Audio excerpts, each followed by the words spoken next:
السلام عليكم ورحمة الله وبركاته. مع درس جديد في اللغة الإنجليزية وتعليم اللغة الإنجليزية بطريقة سهلة ومبسطة. رجاء ركز معايا لو سمحت. طبعا دي قواعد نطق، في حاجات انت ممكن تكون عارفها، في حاجات كتيرة انت مش عارفها، ودي هتساعدك في النطق كتير. عندي اول تركيبة اللي هي الجي والاتش، دي خدناها في الحروف الغير منطوقة يا جماعة، ان هي تكتب ولا تنطق. لكن في حالة استثنائية، لو جه قبلها حرف اليو بينطق الجي والاتش ف، زي كلمة enough وكلمة love. كحة كف، خشن رف، زيها زي البي اتش بالظبط، زي كلمة فوتو. دولفين، يتيم أورفان. غلاف جوي اتموسفير. وهنا لما تكون الكلمة طويلة بقسمها على مرتين، اتموسفير. عندي بعد كده التي والسي والاتش، بصوا يا جماعة بتنطق تش، ت وشين، زي كلمة كاتش. ماتش، كاتش يعني يمسك، ماتش يعني مباراة، سكتش يعني رسم بياني، واتش يعني يشاهد. السي اتش لوحدها احيانا تنطق كاف واحيانا تنطق ت شين، لكن هنا في الكلمات اللي موجودة عندك هتنطق ت وشين، زي كلمة chicken، rich، chair، cheese. تمام؟ نكمل مع بعض بقية قواعد النطق أو التراكيب المهمة في اللغة الإنجليزية.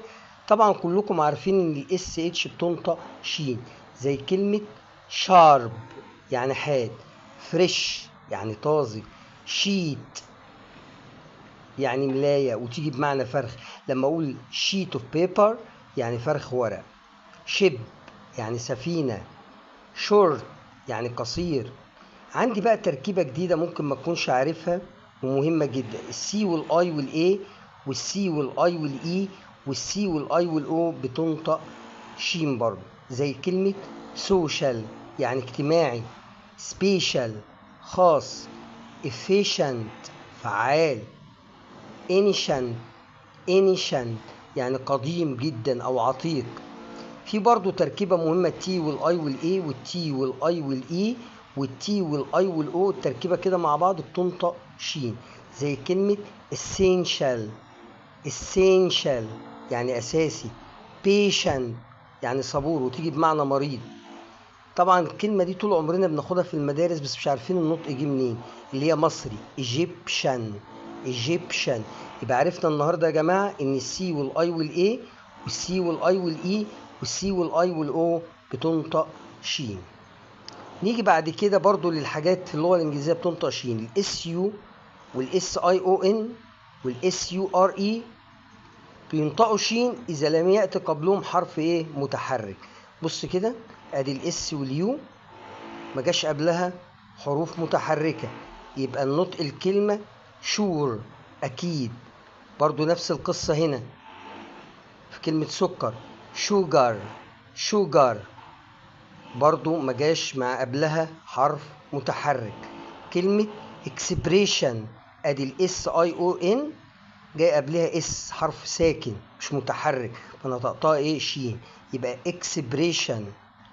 برضو نفس القصة في كلمة جلسة اهي، برضو الاس اي او ان جاي قبلها اس ما جاش قبلها حرف متحرك، تبقى سيشن.